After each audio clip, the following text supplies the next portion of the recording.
వైష్ణవి హరిబాబు ప్రేమ కథ. కోరుట్ల ప్రభుత్వ జూనియర్ కాలేజీలో ఇంటర్ చదువుకున్న వైష్ణవి తన జీవితాన్ని సుస్థిరం చేసుకోవాలనే సంకల్పంతో తరువాత ఎంఎల్టీ కోర్సులో చేరింది. చదువుతో పాటు ప్రాక్టికల్స్ కోసం తరచూ ప్రభుత్వ ఆసుపత్రికి వెళ్తుండేది.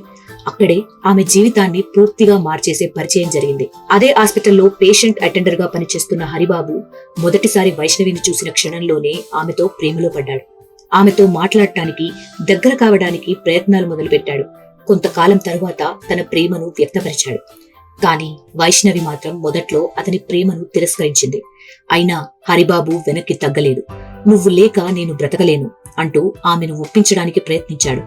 అతని పట్టుదల, మాటలు, చూపించిన ప్రేమకు చివరికి వైష్ణవి మనసు కరిగింది. ఇద్దరి మధ్య ప్రేమ బలపడింది. ఈ ప్రేమను పెళ్లిగా మార్చుకోవడం మాత్రం అంత సులభం కాలేదు. వైష్ణవి కుటుంబం మొదట హరిబాబును అంగీకరించలేదు. మరోవైపు హరిబాబు కుటుంబం కూడా ఈ సంబంధానికి వ్యతిరేకంగా నిలిచింది. దాదాపు 2 సంవత్సరాల పాటు పోరాడిన తరువాత చివరికి వైష్ణవి కుటుంబం అంగీకరించడంతో 10 నెలల క్రితం వారి పెళ్లి జరిగింది. పెళ్లి తర్వాత వైష్ణవి యూట్యూబ్ లో రీల్స్, వీడియోలు చేస్తూ ఆదాయం సంపాదించడం ప్రారంభించింది. ఆమె కుటుంబ సూచనతో హరిబాబు తన ఉద్యోగాన్ని వదిలేసి ఆమెతో కలిసి వీడియోలు చేయడం మొదలుపెట్టాడు. అత్తగారింట్లోనే ఇల్లరికపు అల్లుడిగా స్థిరపడ్డాడు. వైష్ణవి కుటుంబం వారి భవిష్యత్తు కోసం గ్రామంలో 2 గుంటల స్థలం కొనిచ్చింది. ఇల్లు కూడా కట్టించేందుకు సిద్ధమైంది. అన్నీ బాగానే జరుగుతున్నట్లు కనిపించినా హరిబాబు కుటుంబం మాత్రం ఈ విషయాన్ని అంగీకరించలేదు. వైష్ణవిని వదిలేస్తే మరో పెళ్లి చేసి 4 ఎకరాల పొలం, 20 లక్షల కట్నం వస్తుంది అంటూ అతనిపై ఒత్తిడి తెచ్చారు. ఆ ఆశలు, కుటుంబ ఒత్తిడి హరిబాబు మనసు మార్చేశాయి. చివరికి అతను అమానుష నిర్ణయం తీసుకున్నాడు.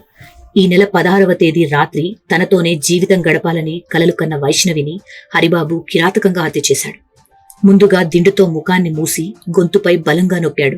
అనంతరం విచక్షణారహితంగా కత్తితో పొడిచాడు. నేను 4 నెలల గర్భవతిని అంటూ వైష్ణవి వేడుకున్నా అతని హృదయం కరగలేదు. హత్య తరువాత కూడా అనుమానం రాకుండా ఆమెతో రొమాన్స్ చేస్తున్నట్లు నటించాడు. ఉదయం లేచి ప్రశాంతంగా బ్రష్ చేసుకుని అత్తింటి వారు కొనిచ్చిన బైక్ పై అక్కడి నుంచి పరారయ్యాడు. కాని నేరం ఎప్పటికీ దాచిపెట్టలేం. చివరికి ఈ ఘటన వెలుగులోకి వచ్చింది. పోలీసులు హరిబాబుతో పాటు అతని తల్లి, 2 సోదరులను అరెస్ట్ చేశారు. ప్రేమతో ప్రారంభమైన ఈ కథ లోభం మరియు ద్రోహంతో విషాదాంతానికి చేరుకుంది.